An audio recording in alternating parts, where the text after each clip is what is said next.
Dan Campbell speaks on Jameson Williams. What did he say?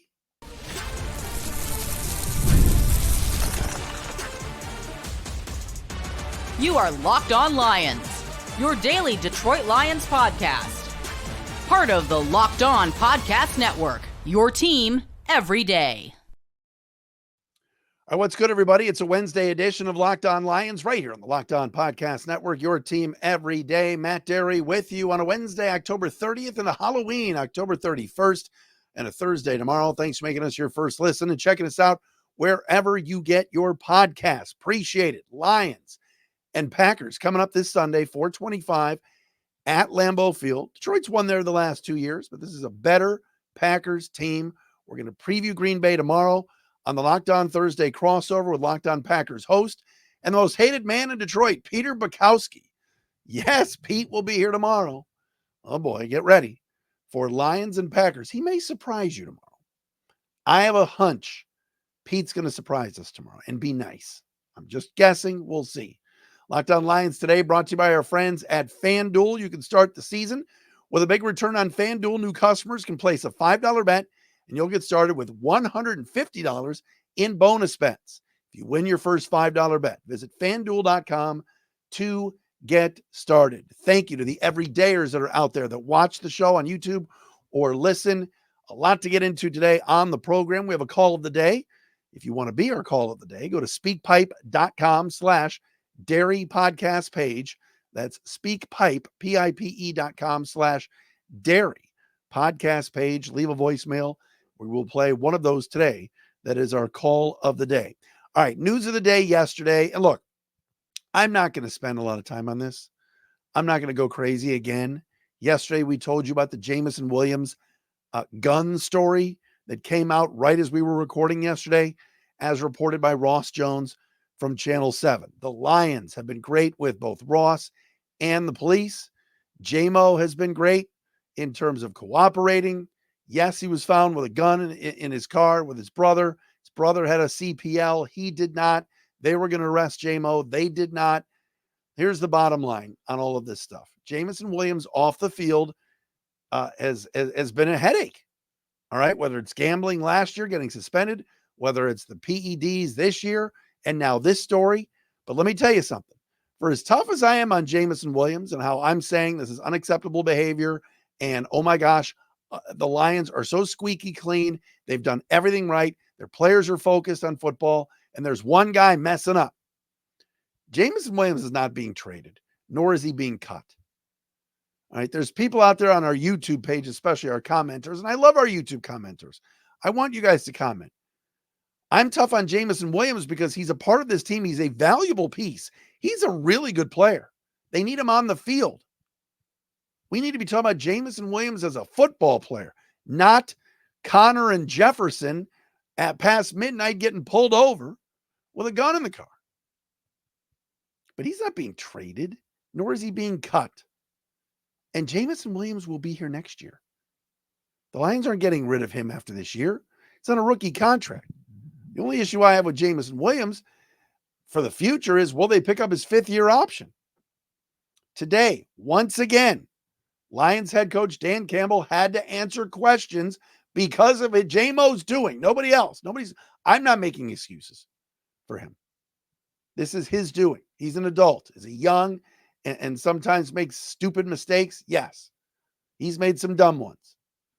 Dan Campbell, once again today, had to get on the podium on a Wednesday down at 222 Rodwood Drive and defend the character of his wide receiver. When asked today about the near arrest and the gun issue from back in October, or early October, Campbell said, quote, "For me, I judge people over what's in their heart, and I know what this kid's made of, and he's worth hanging with. So he's going to learn from this. He's going to grow. He'll be better for all of this." That is from Dan Campbell. He went on to say, quote, "It certainly doesn't look good. I get that. But at the same token, it's just kind of all came on here at the same time. And it's really decision-making for him. And that's where he knows that he can be better. Don't put yourself in those situations. He's going to learn from this, grow from it. We've talked about it. And I still think there's been a ton of growth out of this player. Jamo, of course, will not play in Sunday's key and pivotal NFC North showdown for the best record in the NFC, for that matter, when the Lions travel to Green Bay on Sunday, and that is what is disappointing. But if you think that, and I don't want to see any, Matt Derry says trade him. Wrong. Matt Derry says he's gone after this year. Never said that. What I've said is Brad Holmes and the organization have to take a good long look this summer as to whether or not to pick up his 5th-year option, which they must make a decision on this summer or this spring. That's all I'm saying. And with the way he keeps messing up, I wouldn't. But again, Jameson Williams could come back next week against Houston, light up the Texans, and what are we all saying? Oh, man, is he good? Oh, man, do they need him? Watch this weekend against Green Bay. The Packers are going to load the box and try to stop the run. Why? Because the Lions don't have a deep threat. Because Jamo's not there. Right? Allen Robinson may suit up. They may trot out other receivers. But there's no deep threat better on the Lions team than number 9, and he's going to be not there. Can the Lions still win the game? Of course. Can Amon-Ra St. Brown catch a deep ball? Absolutely. So could Tim Patrick. So could Khalif Raymond. Heck, Khalif Raymond caught a deep ball from Jared Goff in last year's game. Or was it 2 years ago? 2 years ago. Where the Lions won. I just want to see him on the field. And I don't want to talk about off the field issues again. But credit Dan Campbell, who once again shows why he is one of the best leaders in all of sports. It's not just the NFL. Campbell has this way, and I'm repeating myself from last week, but I'm going to do it. He has this way of not coddling his players, but also not throwing them under the bus. It's right there in the middle. It's a perfect blend. He knows he messed up. It's about decision-making, but we back him. We support him. We want him here. He'll learn from it. There are other coaches that go, yeah, I'm tired of this guy. Yeah, it's on him. Ask him. I won't comment. Or they'll say, there's nothing wrong with what they did. This is a police matter. We won't get in. Nope, Dan Campbell is real. He's genuine. He's backing his guy. He's also saying with some tough love, he's got to be better. I know how the optics look, and it's not good. Thank you, Dan. Thank you. I don't know what else to say about it. It's disappointing, but here we go. Huge game this Sunday without Jameson Williams. We're going to get into some stat comparisons in a little bit too about Lions and Packers, because there are a couple of big numbers that come up for me that Tim Twentyman from DetroitLions.com tweeted out yesterday, which really will tell the tale probably of this game on Sunday. And I cannot wait for this game. Man, and look, we've had some big games this year. Monday Night Football and Minnesota game was big because the Vikings were undefeated. This one on Sunday at 4:25, I'm like so excited for. Lions-Packers is a great rivalry again. It is. Last year's games where the Lions took care of Green Bay early in the year. Packers came into Ford Field on Thanksgiving and spanked the Lions. This is a good Green Bay team. They are well coached, new defensive coordinator. They're 6-2. They're right there, right behind the Lions. Oh, I can't wait. Man, is this going to be fun. It's going to be so much fun. All right, coming up next, a name is being thrown out there as a possible Lions target. Brad Holmes has not made a trade yet for an edge rusher. We'll tell you about that. We'll go over some stats. We got a call of the day. All of that today on a Wednesday Locked On Lions.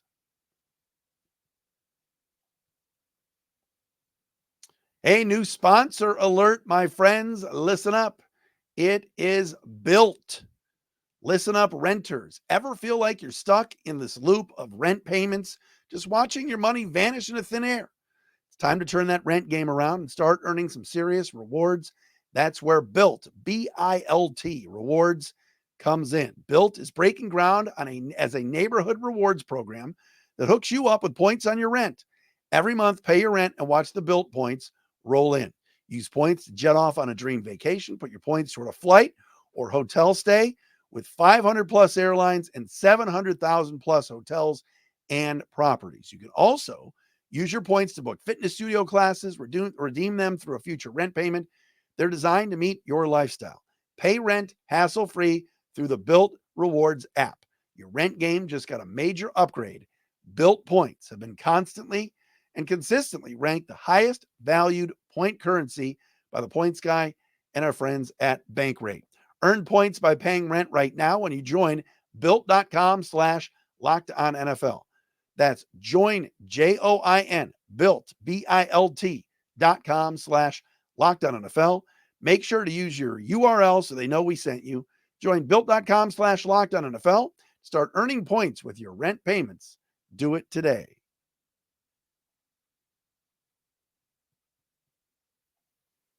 I was thinking about the old radio days with when I was working at WDFN with Rob Parker and Mark Wilson on the old Red Wing playoff morning show. And then it was Parker and the Man. Hey, Mark, go get Bilt. Love working with those guys back in the day. All right, welcome back, Locked On Lions on a Wednesday edition. Thanks for making us your first listen and checking us out wherever you get your podcasts. Alex Urban, everydayer. Thank you, Alex. Appreciate the heads up from yesterday, my friend. All right. Let's do this business first and foremost. I've got some numbers I want to throw your way, but first and foremost, Mike Garafolo from the NFL Network tweeted out yesterday, 2 impending free agents for the Giants who are valued inside their building would have to be blown away to trade either, from what I gather. He is talking about Darius Slayton, the wide receiver, and Azeez Ojulari, the pass rusher. Ojulari right now is having a career year for the Giants in the last year of his contract. He has 6 sacks, 5 over the last 3 games. And this past Sunday night in their Monday night in their loss to the Steelers, he had 2 sacks of Russell Wilson. So we've talked a lot about all the different guys that are out there for the Lions to go after. You know, Brad Holmes is trying to make a move for an edge rusher. All right. Right now it's Josh Paschal and a bunch of practice squad guys. Al Muhammad, Thomas, Ukwu, Levi Onwuzurike is playing some edge, but he's better on the inside. Lions need to make a trade before Tuesday, and Azeez Ojulari fits the bill. He does. Good football player, 6 sacks, but as Garofolo reports, the Giants want to maybe extend him, so it would take a haul of picks likely to get him. He's having a very good year, and he's basically on a 1-year deal. But that's a player that is athletic. He's big, can get around the edge, and the Giants stink. Let's be honest. Brad Holmes, I'm assuming, has been on the phone with the Shane gang, Joe Shane, the Giants GM, in pursuit of somebody like Azeez Ojulari. I also hope that Rand Carthon, the Titans GM, has talked to Brad in regards to either Arden Key or Harold Landry. A lot of options out there, but we're running out of time. Trade deadline is 4:00 a week from yesterday. But I could see a guy like Ojulari coming in. Look, we're going to find out too, because the Lions, I don't think let's say they make a trade tonight or tomorrow. I don't know if that player is going to be eligible and available, not eligible, but available for Sunday. But if Jordan Love plays, he's got a hamstring injury, he says he wants to give it a go, or even if Malik Willis is out there, you got to get pressure on these guys. And last week, Mason Rudolph had way too much time to throw for the Titans in their loss to the Lions. As far as some stats to give you, I love that Tim Twentyman always does the 2024 ranking comparison between the 2 teams each week and puts that out on his Twitter. One number that really jumps out to me right now is takeaways in the NFL. The Lions are second in the NFL with 15 takeaways. The defense has been there, whether it's been Amik Robertson punching the ball out and forcing fumbles, whether it's Kirby Joseph or Brian Branch. The safeties have been phenomenal for the Lions in intercepting the football. But guess who's number 1 in most takeaways in the NFL with 19? That's right. the Green Bay Packers. So they're number one. Lions are tied for second at number 2. That's what this game could come down to on Sunday. You got a Xavier McKinney, who's been an interception machine for the Packers. Evan Williams. Packers have good safeties. These two teams may have the best safety rooms in the entire NFL. And I know the Chiefs would argue with you, and some other teams have good ones too. But, man, it could come down to which team takes the ball away more than the other. It usually does, but this game especially. This could be one of those games where, look, Jared Goff doesn't throw it to the other team much. Jordan Love at times does. He's a younger quarterback. But if there's one turnover in the game, and let's say Green Bay gets it and they end up winning, that could be the difference in the game. The other interesting stat to look at here when you talk about these two teams is just points per game. If you're looking to bet this game, over, under, anything like that, the total, Lions are number 1, top-ranked offense, scoring 33 points per game. Number 6, so 2 of the top 6, Green Bay at 27. These two teams have, Matt LaFleur calls the plays for the Packers, their head coach, Ben Johnson for the Lions. And, I think the Lions are going to win Sunday. I'll make my prediction tomorrow, but I could see this game definitely being high scoring just because of the amount of talent on the field. Green Bay's got 4 very, very good wide receivers. And the Lions have weapons all over the place with Gibbs and Montgomery and Laporta and St. Brown. Tim Patrick's played well. Raymond had a big week last week. So this is just going to be a showcase of offense. Now, they're expecting a little bit of rain this weekend in Green Bay, which is interesting. And likely looking at 50, 55-degree weather, so it might get sloppy, might hurt the kicking game. Watch Jake Bates. Speaking of the kicking game, the New York Jets are furious with Greg the Leg Zuerlein, and today brought in member of the kicker list, woohoo, Riley Patterson for a workout. That's right, Riley, baby.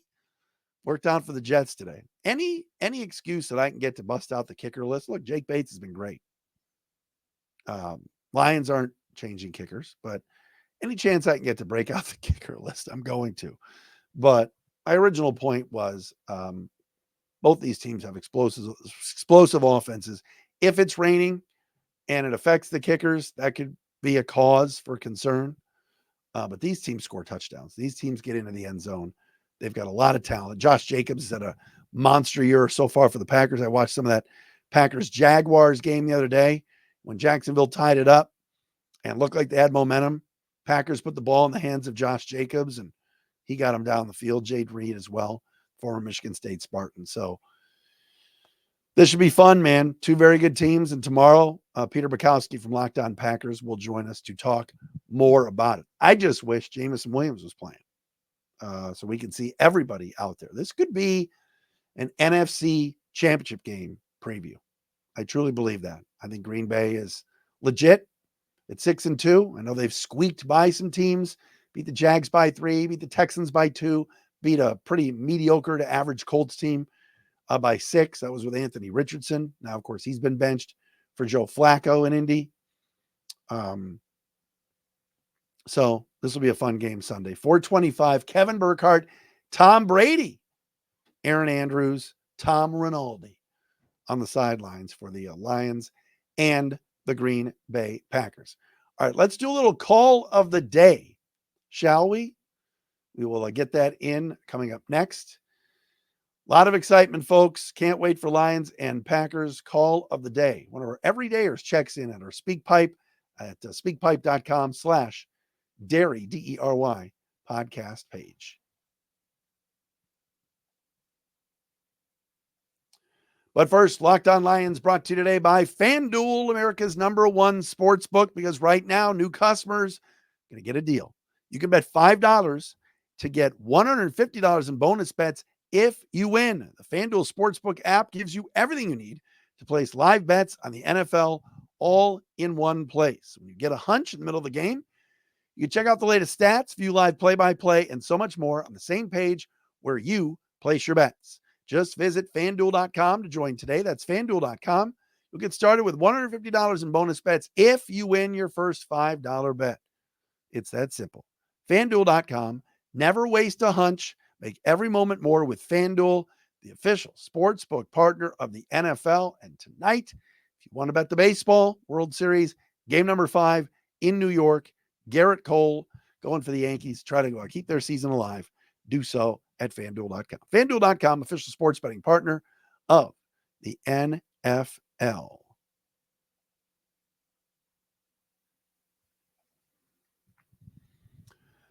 All right, everybody. Time for our call of the day. We haven't done one of these in a while. We've had a lot of good submissions lately. I'm going to try to get to as many of them as I can. Appreciate all the fans that check in via the call of the day and our SpeakPipe voicemail system. It is, excuse me, always fun to hear from the fans and talk Lions football with you.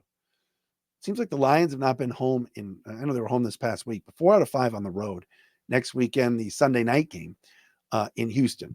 But let's crank up the SpeakPipe today and play you our call of the day. This one from Jaden Johnson.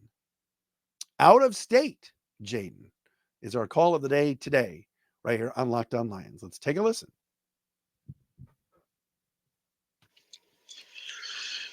Hey, Matt, Mr. Derry. It's Jaden down here in Orlando, Florida.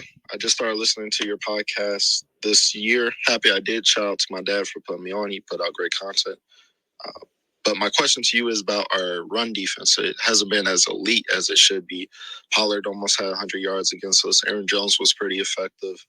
Is that something we should be worried about? Is it just because those backs are pretty good backs? Now we got Josh Jacobs coming up. Is it because Hutchinson isn't in? That's an underrated part of his game, his run defense. So is that something we should be concerned about? We should try to fix? What are your thoughts on it? Anyways, appreciate the podcast. Keep doing you. Thank you, Jaden Johnson from down in Orlando, Florida. He is our call of the day today, and he asks a very, very good question about the Lions' run defense. And yes, there have been some times where Pollard broke off a couple of big runs this past weekend, kind of in garbage time. Aaron Jones had the big run for a touchdown in Minnesota on a breakdown by Terrion Arnold. But other than that, I'm not as concerned about the run defense. You know, you look at the stats right now. The Lions' run defense is top 5 in the league. They only allow 101.9 rushing yards per game. So they're 5th in the league. By the way, Green Bay is 10th. So 2 pretty stout, love that word, stout run defense. The Lions are top 5. And I just love the DJ Reader edition alongside Lee McNeil. And then you got Levi Onwuzurike. You got 3 studs in there. I cannot tell you how impressed I've been with Levi this year and how much better he's gotten. It's a contract year for him. He's going to get paid. You hope he stays with the Lions. But no, I'm not, Jaden, overly concerned with the Lions' run defense. Love the way the linebackers pursue the ball as well. Jack Campbell has improved. Alex Anzalone's been good against the run for a while now. A Gaines Media poster boy, Alex Anzalone. And the Lions have some really good tacklers in the secondary. If you've watched Terrion Arnold, he wraps up pretty well for a rookie cornerback. Brian Branch is excellent in terms of when a running back gets to the second level, kind of there by the linebackers. Here comes Branch to come up and turn a 4-yard gain, a 14-yard gain into a 4-yard gain. So no, I'm not too concerned. Look, Green Bay's offensive line's pretty good. Like I said before, Josh Jacobs has been very, very solid. You know that Matt LaFleur and Green Bay are going to want to run the football on Sunday. If it's rainy and wet, they want the Lions offense off the field. They want that defense out there. They run the ball with Jacobs and do their thing. That'll keep Goff and the Lions offense off the field. But I think the Lions run defense has been pretty good. Schemed well by Aaron Glenn. And you got to feel good about how the Lions defense is playing right now. It's an improved unit. It really is. There's been a lot of injuries. We talked about the Hutchinson thing ad nauseum. And look, he's a good run stopper too, like Jaden said. But no, I wouldn't say I'm overly concerned with a breakdown with Aaron Jones, a couple of runs from Pollard. There was nothing, I didn't see anything consistent from Tony Pollard that had me concerned this week. Hopefully the Lions step up, kind of limit Josh Jacobs, make Jordan Love or Malik Willis beat them on some second and longs, third and longs, and come home with a win. This has been a tough schedule the last few weeks. At Dallas is never easy. At Minnesota was not easy. Tennessee, yes, that was an easy game. Next 2 weeks, Green Bay 425 at Lambeau.